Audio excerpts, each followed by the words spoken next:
రాజ్యమేది లేదు గాని రాణిలాగా చూసుకుంటా, కోట కట్టలేను గాని కళ్ళల్లో నిన్నే దాచుకుంటా.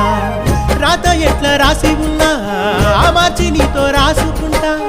స్వర్గమంటూ ఉన్నదంటే అది నీతోనే ప్రతిరోజు పంచుకుంటా. నిన్ను గన్న మీ నాన్న కన్నా లారు ముద్దుగా సాదుకుంటా. నీకు కోపం వస్తే కొంత దూరం ఉంటా, నువ్వు గీత గీస్తే నేను దాటనంట. కంట నీరు కంటి రెప్ప దాటకుండా కాటుకై కావలుంటా. రాంబాయి నీ మీద నాకు మనసాయనే, ఏనాడు నిన్ను వీడిపోని నీడైతనే. ఓ రాజు నీ మీద